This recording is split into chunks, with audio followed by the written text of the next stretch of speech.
સતત વરસાદથી ગરબા આયોજકોના જીવ તાળવે ચોંટ્યા છે। સતત વરસાદથી ગરબા ગ્રાઉન્ડમાં વરસાદી પાણી ભરાયા। વડોદરાના સમામાં અયપ્પા ગ્રાઉન્ડમાં વરસાદી પાણીનું સામ્રાજ્ય। નવરાત્રીના દિવસોમાં વરસાદ ખાબકવાની આગાહી। વરસાદની આગાહીથી ખેલૈયા અને આયોજકો ચિંતામાં મુકાયા। ગરબા આયોજન માટેના મેદાનોમાં પહેલેથી જ પાણી ભરાયેલા છે। પાણી અને કાદવની વચ્ચે ગરબાના પંડાલ બનાવવા મુશ્કેલ બન્યા। નવરાત્રીની શરૂઆતમાં જ 3 દિવસમાં વરસાદની આશંકા છે। વરસાદની આગાહીને પગલે સીઝન પાસનું વેચાણ ઘટ્યું। એસી ડોમ ખેલૈયાઓની પહેલી પસંદ બન્યા છે। સુરત, અમદાવાદ સહિત એસી ડોમમાં ગરબાનું આયોજન થઈ રહ્યું છે। કેટલાક આયોજકોએ હંગામી ધોરણે આ એસી ડોમ તૈયાર કરાવ્યા। છેલ્લા 1 વર્ષથી નવરાત્રીની રાહ જોતા ખેલૈયાઓ અને આયોજકો માટે વરસાદ મુસીબતરૂપ બની રહી છે। વડોદરા શહેરના અનેક ગરબા ગ્રાઉન્ડની સ્થિતિ આ પ્રકારે જ છે। આપ જોઈ શકો છો, અત્યારે આપણે સમા વિસ્તારના અયપ્પા ગરબા ગ્રાઉન્ડ ખાતે છીએ।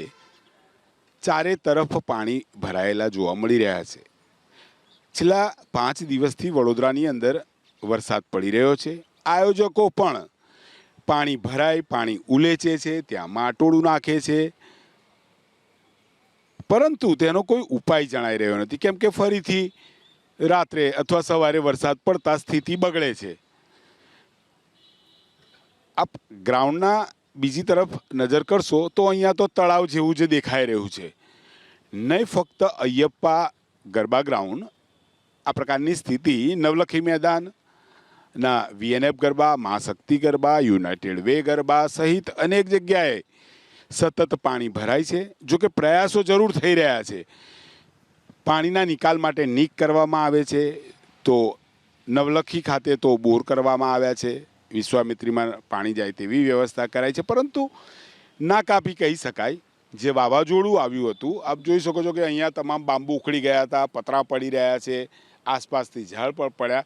એટલે જે કહી શકાય કે એક વડોદરાની અંદર વિશ્વ પ્રસિદ્ધ નવરાત્રિની અંદર ગરબા જે થતા હોય છે, આ વખતે ક્યાંક ને ક્યાંક જે ગરબા આયોજકો અને ખેલૈયાઓ નાખુશ દેખાઈ રહ્યા છે। સામે આગાહી એ પણ થઈ છે કે નવરાત્રિની શરૂઆતમાં પણ વરસાદ પડશે।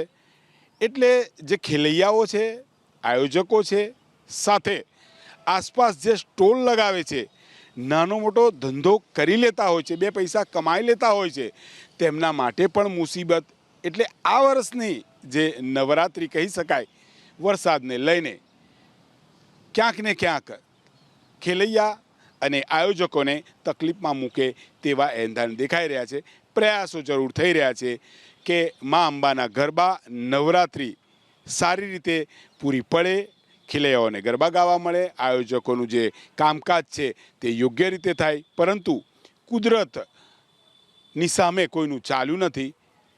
આશા એ રાખીએ કે નવરાત્રિમાં વરસાદ ન પડે। હાલ ગરબા ગ્રાઉન્ડ ભરાયા છે અને આયોજકો જે પાણી ભરાયા છે તેના નિકાલ માટેની કામગીરી કરી રહ્યા છે। કેમેરામેન પરેશ ધોળકિયા સાથે લોરેન્સ પરમાર, એબીપી અસ્મિતા, વડોદરા।